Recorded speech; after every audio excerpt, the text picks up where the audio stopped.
Today we're going to be looking at the sensor on the Brooder 90. The Brooder 60 has a similar sensor and so does the O2 Brooder. Here's where you can access it though. If you look on the inside after opening the window, it'll be behind this grate right here. So let me just quickly take this screw off and I'll show you where the sensor is. Sometimes you get an error 01 on your screen, or you'll see temperature fluctuations or humidity fluctuations that don't correspond to what's actually happening. If you take this first filter out, you should see right up here, let me see if I can illuminate it a little bit.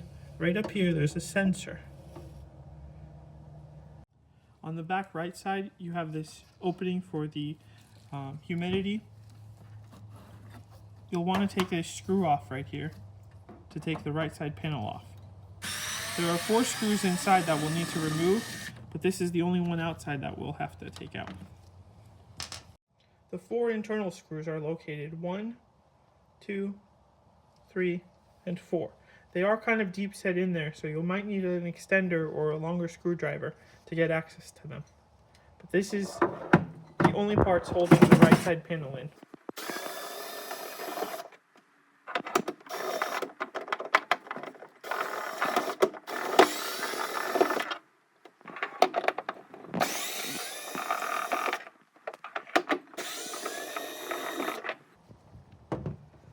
After those 4 screws are taken out, you can take the right side panel out by holding it from the bottom and sliding out. Now there are a couple of connectors back here. So this first membrane connector, you'll want to unplug it. There's a connector here for the water pump. You'll want to disconnect that at the water pump. It's just a little bit easier to disconnect it from there instead of doing it from up here. And then this power cord, you can just take it out of its little slot and hang it loose, and that should be good. As you can see, this part right here denotes that the sensor is connected. So if I follow this cable from here down, I can see that the sensor is somewhere right here. And if I pull this right here, I can see that the sensor just slides into this slot.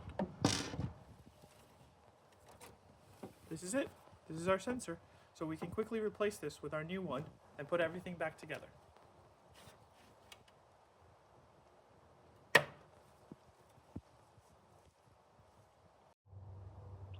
For now, let's pretend this is our new sensor that we're putting in. First, I'm going to go ahead and plug this in.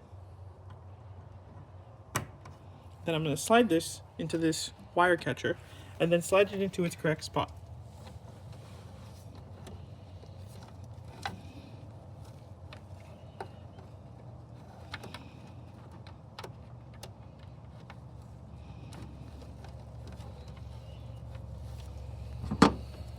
And then I'll remember to put this orange wire catcher back. That way I know the sensor is in place and it will be held in place. To put this right side panel back on, we're going to reverse the steps. This time, however, I'm going to use this black power cord to hold this power cable from the outside. That way it's a little bit easier to put this right side panel back on. So let me start by first plugging in the water pump and then the membrane.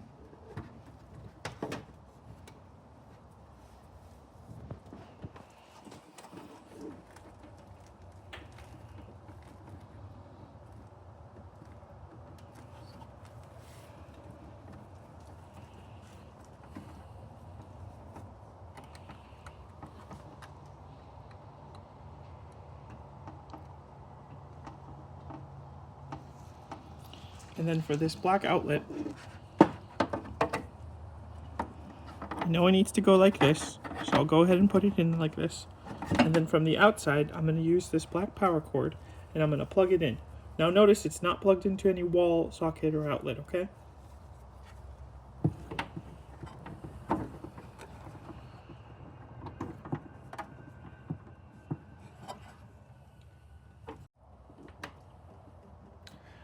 With the black outlet in place, I can now slide the right side cover back on. I'm just going to lift it a little and make sure it's in the right spot, and that snap should mean that everything's in place. Now I just go ahead and screw it in. Now, we've replaced a part, so we're going to go ahead and do a factory reset so all the parts and components are on the same page. To do a factory reset, we're going to hold the power button while we're plugging in the Brooder in the back. you'll know it's worked correctly if you see an RST on the screen, and this should go back to Celsius when I turn everything on. So it's in Celsius. This should be set to 50%. So let me go ahead and check that by pressing the OK button. 30 degrees Celsius, 50% humidity. The reset has worked. The sensor seems to be functioning just fine.